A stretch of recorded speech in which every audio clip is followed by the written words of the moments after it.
4 hal yang harus dipertanggungjawabkan. Yang pertama itu adalah umur. Kemudian yang kedua itu adalah ilmu. Yang ketiga adalah harta, dan yang terakhir adalah tubuh. Jadi gue akan jelaskan satu per satu. Dan itu adalah suara ayam berkokok. Padahal ini kan bukan pagi ya. Kenapa ayamnya berkokok? Itu suara apa lagi tuh?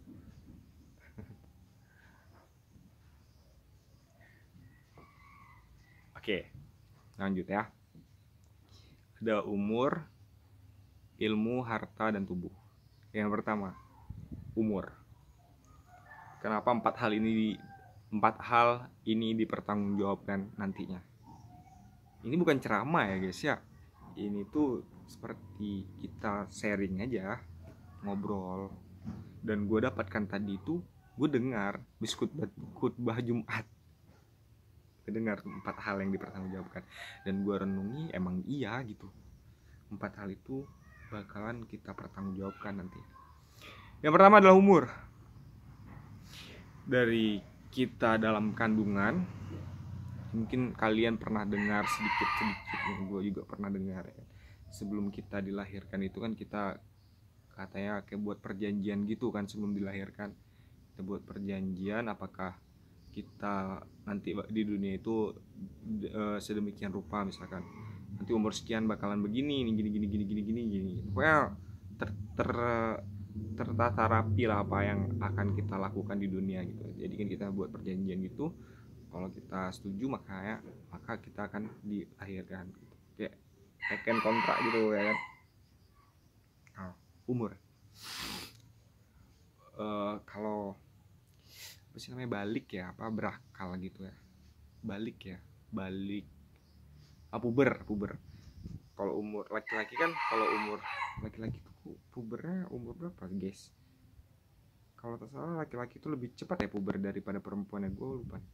Coba searching dulu ya. Puber laki-laki dan perempuan. Nah, kalau laki-laki itu pubertasnya paling lambat itu di usia 10 hingga 16 tahun. Sedangkan justru perempuan yang lebih cepat ya. Perempuan itu dari 8 hingga 13 tahun. Ya kan, kalau umur kita satu tahun, umur kita masih kecil, anak-anak yang di bawah 10 tahun ke bawah itu katanya dosa kita masih ditanggung sama dosa kita ditanggung sama orang tua kita. Ya nggak sih, kalau kita masih anak-anak gitu. Ya maksudnya kita masih belum berakal penuh lah gitu, belum tahu yang mana yang baik mana yang buruk. Nah jadi kan kita belum tahu gitu. Nah jadi umur itu setelah di atas 13 tahun, pokoknya setelah pubertas itu balik, kita wajib melaksanakan yang namanya ibadah bagi agama Islam. Karena kalau kita nggak mengerjakan ibadah, kita akan diberi ganjaran sesuai dengan apa yang telah kita lakukan. Jadi misalkan umur kalian udah berapa tahun gitu. Misalkan umur kalian, gua kelahiran 2021, berarti umur gua adalah 2022. Ini umur aku 2021 ya. Gua bilang tadi berapa? 2001 berarti umur gua sekarang 21. Nah, selama 21 tahun gua hidup di dunia ini, hal apa yang banyak gue lakukan? Apakah gue banyak melakukan hal-hal baik seperti menolong orang? Pokoknya berguna. Hidup gue berguna sama 21 tahun itu. Setengahnya, paling enggak setengahnya. Atau kebalikannya, nauzubillah min dzalik. Apakah di umur 21 gue banyak melakukan hal-hal yang buruk gitu. Gue lupa juga ya, semoga gue banyak melakukan hal-hal baik dan bermanfaat bagi orang banyak. Umur tadi. Nah lu bayangin kalau umur lu 60 tahun, umur lu lagi umur bapak-bapak, umur abang-abang, kakak-kakak, emak-emak, semuanya yang udah berumur. Kalian renungkan apa yang sudah kalian lakukan selama itu. Apakah hal baik atau hal-hal buruk yang kamu lakukan? karena itu nanti akan dipertanggungjawabkan di pengadilan yang paling adil dan ya paling adil udah kelak. Oke. Yang kedua, umur, ilmu ya. Ilmu atau harta dulu? Ilmu. Tentu nggak semua orang berilmu ya.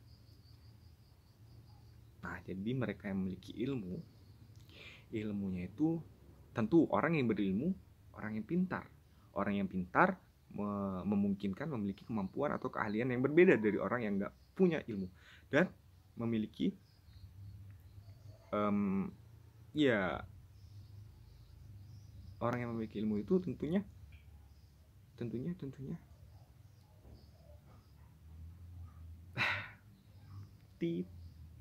ngeblank nih gue. Oke, orang yang berilmu dipergunakan untuk apa ilmunya? Apakah ilmu yang didapatkannya itu dipergunakan dengan semestinya, seharusnya, atau dengan ilmu yang dimilikinya justru dia malah melakukan hal-hal yang menyeleweng atau hal-hal yang salah terhadap ilmu yang dimilikinya tadi.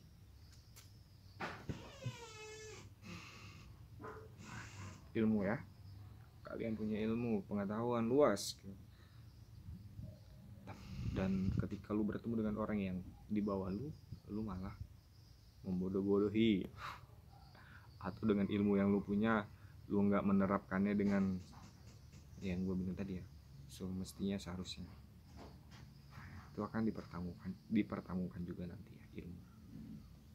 Tapi kalau lu gunakan ilmu lu dengan baik, maka lu akan bagus.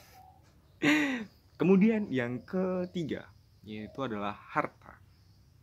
Kenapa harta juga termasuk ke dalam hal yang akan dipertanggungjawabkan kelak?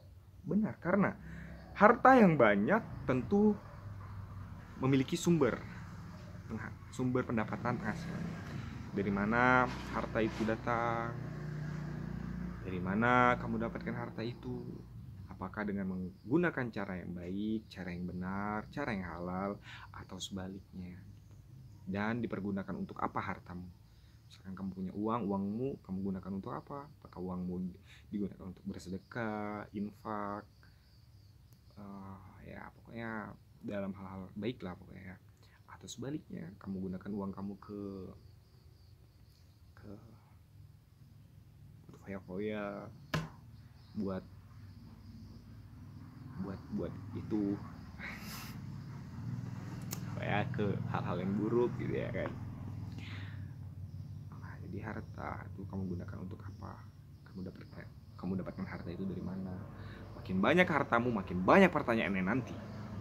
Kalau hartamu dikit, apa yang mau ditanya ya kan? Gimana kamu dapatkan harta ini sebanyak ini? 10.000 cuma. Tuh, harta akan dipertanggungjawabkan. Kemudian yang terakhir adalah tubuh. Kenapa tubuh juga termasuk? Ya, di tubuh itu ada mulut, ada mata, telinga, tangan, kaki, lengkap. Di tubuh itu otak itu sebagai koordinatornya yang mengarahkan segala macam, dan hati itu sebagai pengontrolnya. Jadi misalkan otak lu berpikir buat begini, kalau lu kalah, hati lu kalah, maka terjadilah. Tapi kalau hati lu menyangkalnya, menyanggahnya, menahannya, jangan lakukan. Yang pertama adalah mulutmu ini berbahaya ya. Mulutmu yang berucap, tubuhmu nanti yang akan menjadi yang akan menanggung pertanggungjawabannya. Terus tanganmu yang mengambil, maka tubuhmu yang akan mempertanggungjawabkan. Misalkan mencuri, tubuhmu yang akan dipenjara. Telinga mendengarkan hal-hal yang seharusnya tidak didengarkan. Mata digunakan untuk hal-hal yang baik, jangan melihat yang gak baik. Cantik kali itu cewek. Tuh contoh yang salah tuh, jangan ditengok ya kan. Kemudian kaki melangkah kemana? Melangkah ke masjid, majelis, pengajian, atau melangkah ke jurang, jatuh lah bego. Kemudian ini yang terakhir, tubuh kita sehat aja. Tapi dipergunakan untuk apa? Apakah tubuh kita sama kita sehat ini digunakan untuk bekerja mencari nafkah, membahagiakan istri, keluarga, pergi ke masjid dengan hal-hal soleh, amal soleh, atau malah digunakan untuk ke hal-hal yang buruk, berbanding terbalik lah pokoknya gitu ya guys ya. Nah, itulah 4 hal yang kelak akan dipertanggungjawabkan guys. Ini kita bukan ceramah ini guys ya, ini kita sharing guys. Gue tadi dengarnya itu kan hari ini hari Jumat ya, gue tadi tuh dengarnya di khutbah khutbah masjid itu membahas tentang 4 hal itu, dan gue renungi mengiyakan akan dipertanggungjawabkan kali-kali kalau kita mempergunakannya banyak ke hal-hal yang buruk, terus nanti di sana dipertanggungjawabkan. Ya Allah, semoga kita selamat semuanya, semoga kita berkumpul di surga, amin. Bye bye.